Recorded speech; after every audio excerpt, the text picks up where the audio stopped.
dans sa vie. Maman Nabiso, loko anto ayeko pesa penza malizima merci.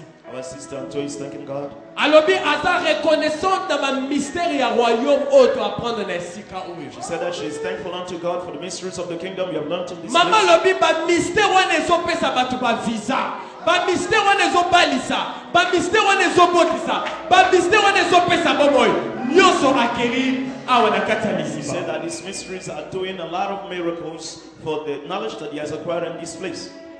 Alobi ayaki awa na culte ya mercredi passé. She said that she came here last Wednesday in the Et service. papa teyi bien-aimé kontima ya mama emati. After the preaching, her faith was increased. Et tant wazongi na ndako ayebi que ndeko na ye moko bakotisa ye hôpital asala plus de 2 mois kuna assimilé na coma abujaka te aninganaka te asala eloko moko te atikala bongo. After the preaching, her faith was boosted up. She went to see her sister who has spent 2 months almost in a coma. She never moves. Na hôpital mo bakota monga fula kuna. In a hospital around Mongafula. Alors tango awuti na culte koto na volcan ya kondimwe matai na kati ya mama lobi azaki kolamba tango azolamba ayoki babengi ye bayebisi ye mama Antoine tozoloba boye yaya na biso ya liboso babimisi ye na hôpital mpo bazomona changement eza te bazongisi ye na ndako. After that, she went home. While she was cooking, she was called to say that her sister was dismissed out of the hospital because they couldn't find any solution for her. Etala mama yemoko ami lobi c'est maintenant ou jamais. And mommy said it's now or never. Mama sub instrument. She got Est-ce an qu'on peut instrument. t'annoncer sur ma boucle Can makasi? you clap your hands for Jesus? Mama sub instrument direction hôpital. She took the instrument and went straight to the hospital. A commis d'hôpital, basi ba commis dans ndako. While reaching the hospital, they told her that she's dismissed. Maman She's not at home. azotala ni à gauche ni à droite focalisation kaka pandeko. She focalized her attention onto her sister. Alobi Bible lobi ekosale melanga ndenge ba médecin ba lobi te. Ndenge ba noko ba koko ba komo benga no to lukaka déjà dra ya karo ya rouge. Toke na kata ko pesa kombo na mbetseke ekosale melanga lolenge bango ba lobi te ekosale manenge ngai antona ndimi. Bible says that it should be done according to my belief, not according to what the doctors or uncles are saying. Deko pendant 2 mois statique abujaka te alobaka te asalaka mouvement te. My dear, for 2 months she could not move, talk, or do whatever. She was almost in coma. Mama lobi tango akomi akoti na kata chambre akuti ndeko. When she reached the place and went straight to the bedroom to meet her, Sur le sang. on the spot, Parce que la Bible lobi que la vie c'est dans le sang.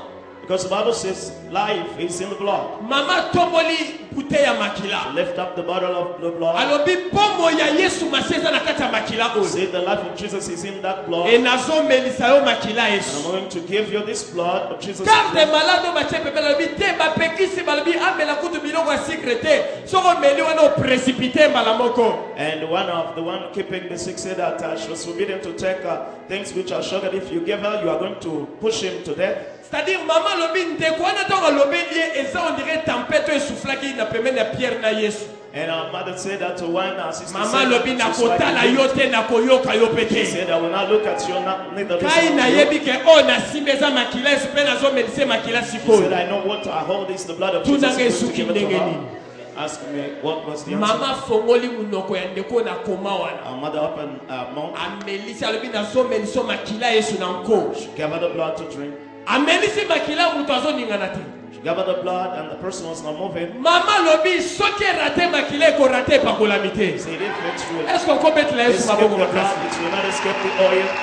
Maman fongoli deuxième vitesse. She went on the C'est-à-dire second à speed. côté traction. Abimise pakolami. She got the anointing oil. Alobi ayoki kati na ye atia na mutute atia paste asime na makolo. She heard the voice saying that you should anoint Bien her aimé, lips. mama pakoli e pakolami na makolo. Kaka asimi ndekone wana ya 2 mois zo ningana te wana. When she touched her after anointing, Pour la the oil, première fois après 2 mois. for the first time within 2 months, Bayoki ndekola bango akangi. Hey! and the sick person cried aloud. Ndeko mokaka nazoka pasi. She said, I'm suffering. Car du malade azalaki wana 2 mois zo na muta ningana te mwende. And the one sick, keeping the sick when she felt Tangu ya zo that she escaped. bimambangu. When she Ba left the bazali place, banda bayoki mungongo bazokota. and those who were outside Accident were à coming porte. in. they wana mama met at the simika door. na makolo. Another time, Azo my sambela mother was touching the l'esprit, lids, azo sala ba praying in the déclaration. spirit and Kote making kuna declarations. mutu akufaki te au nom de Jésus. Abani koganga pasi. And the Après woman 2 mois, was crying, nantela pain. mystère du royaume, After 2 nantela months, makila, through the nantela blood, mystère epakolami. through the mystery Teko of the oya anointing 2 oil. mois, oya The zalaki person of 2 kobouche months te, become a oya woman bakondanaki, The oya one that baprogramaki they na condemned. liwa. The one Mais that à brought cause ya connaissance aki Because lesika of the oyo, knowledge acquired in mama this lobi place. ntekone lelo aza na bongo Mama oyo. is saying Pe that today, atindi maloba our sister moko. is alive. Alobi est-ce que bokoki koyebisa papa dayo te? And she said, can't you tell Papa Dayo Aya na esika oyo na monga fula. to come in this place and Asala ta mo esika moko aya kata une fois par semaine na monga fula. make a place where Po she can bakaya come bo and eza worship ebele. Because Mama lobi areas soki there are many bolingi places. nkai